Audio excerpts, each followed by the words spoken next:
Саламатсыздар ма, құрметті оқушылар? Бүгінгі біздің сабағымыздың тақырыбы Қазақстан Республикасының экономикасының дамуы. Қазақстан Республикасы экономикасы дамуының оқу мақсаттары. Қазақстан Республикасы экономикасының даму кезеңдерін талдау, олардың ерекшеліктерін анықтау. Мемлекеттік стратегиялар мен бағдарламалардың мазмұнын зерттеу және Қазақстан Республикасы әлеуметтік-экономикалық даму болашағын болжау. Бүгінгі сабағымыздағы қолданылатын тірек сөздер референдум, интеграция және дүниежүзілік сауда ұйымы. Референдум дегеніміз мемлекеттік маңызы бар мәселені халықтық дауысқа салу. Интеграция дегеніміз экономикалық субъектілерді біріктіру, олардың арасындағы байланыстарды дамытып, өзара ынтымақтастықты іс-қимылын тереңдету. Дүниежүзілік сауда ұйымы халықаралық сауда ережелерін либерализм принциптеріне қарай реттейтін халықаралық экономикалық ұйым. Ары қарай, бүгінгі сабағымыздағы жалпы тәуелсіздіктің алғашқы жылдарындағы Қазақстанның экономикасы қандай болды?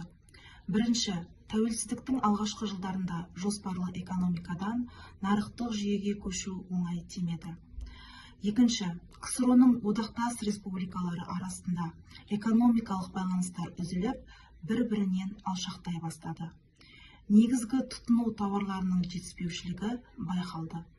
Республика азаматтарының тұрмыс жағдайы одан әрі нашарлап, халық қарапайым тіршілік үшін күресе бастады.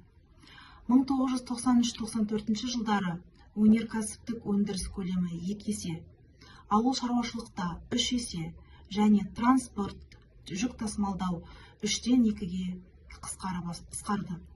Халықтың кірісі күрт төмендеді және инфляция деңгейі шарыққа шықты.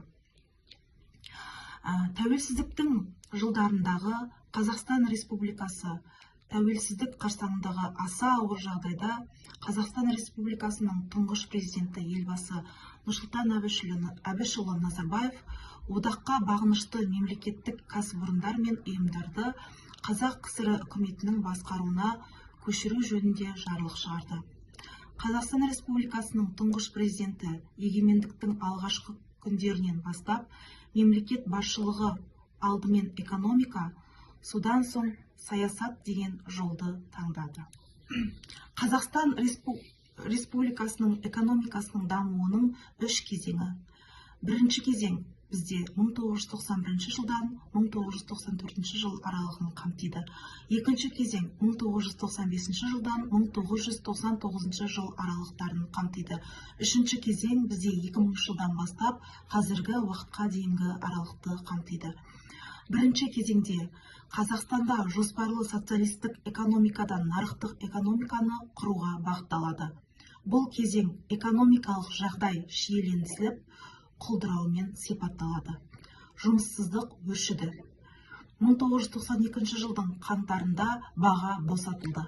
Елімізде азық-түлік пен тұрмысқа қажетті тауарлар түрлерінің бағасы шарықтап кетті. Екінші кезең 1995-99 жылдары Қазақстанның экономикалық даму стратегиялық жоспары және жаңа конституция қабылданды. Ұлттық экономика тұрақтады. Колхоздар мен совхоздар мемлекеттік емес нысандарға айналдырылды. Еліміздің алдындағы басты міндеттердің бірі шетелдік инвестициялар тарту арқылы нарықтық экономиканы қалыптастыру еді. Үшінші кезең. Қазақстан экономикалық өрлеу жолына түсті. 2003 жылдан бастап индустриялық-инновациялық дамудың мемлекеттік бағдарламасы жүзеге асырылып келеді.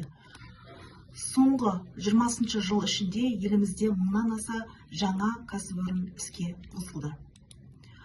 1997 жылы Қазақстан 2030 барлық қазақстандықтардың өсіп өркендеуі, қауіпсіздігі және әл-ауқатының артуы стратегиялық бағдарламасын ұсынды. Ұлттық валютаның қабылдануы 1993 жылы 12 қарашасы күні тұңғыш президент Нұрсұлтан Назарбаев Қазақстан Республикасында ұлттық валюта енгізу туралы жарлыққа қол қойды. 1993 жылы 15 қарашада Қазақстанның ұлттық валютасы теңге айналымға енгізілді. ұлттық валюта ұлттық экономикамыздың іргетасын қалауға ықпал етті.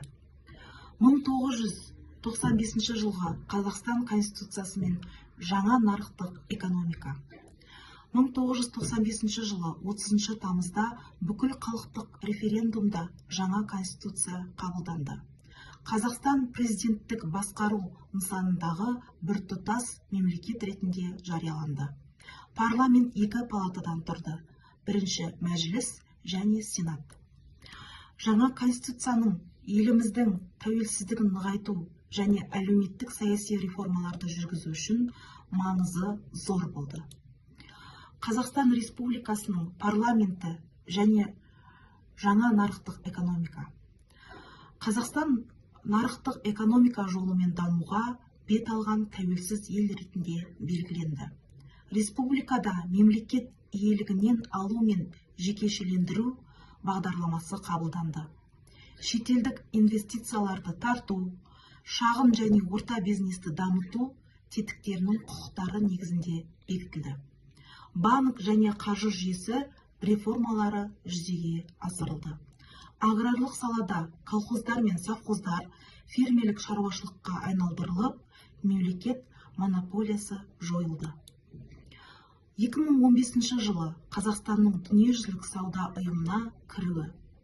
Дүниежүзілік сауда ұйымына мүше болуға ресми өтінішті Қазақстан 1996 жылдың қаңтарында жіберіп, 2015 жылдың маусымында келісімдер аяқталды.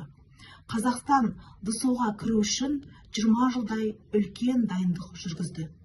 Мемлекетіміздің ауыл шаруашылық кәсіпорындарына ірі тауар нарығына енуге көмектесті. Қазақстан Республикасының тұңғыш президенті елбасы Нұрсұлтан Әбішұлы Назарбаев 2015 жылы 100 нақты қадам ұлт жоспарына еліміздің алдағы өсіп өркендеуінің бағыттарын белгілеп берді. Экспо 2017 жылы жазда Экспо көрмесінде барлық қатысушы мемлекеттер инновациялық, технологиялық, ғылыми және мәдени жетістіктерін көрсетті. Қазақстан ТМД кеңістігінде Экспо көрмесін өткізген ең алғашқы мемлекет болды. Бұл кездейсоқ таңдау емес. Қазақстан және оның елордасы Астананы бүкіл әлем мойындады. Экспо 2017 нәтижесінде еліміз жеткен жетістіктер. Еліміздің адамзаттың болашақ энергиясы өзекті мәселелерінің біріне шешімдер ұсына алды.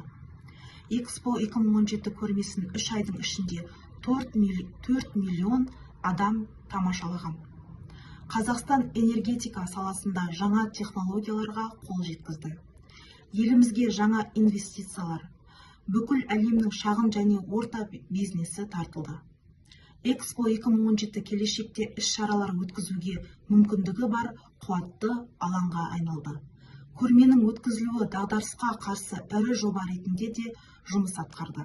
Экспо 2017 елімізге отандық кәсіпорындарды қолдау, жаңа жұмыс орындарын ашу, мемлекеттік бюджетке қосымша кірістер әкелуге мүмкіндік берді.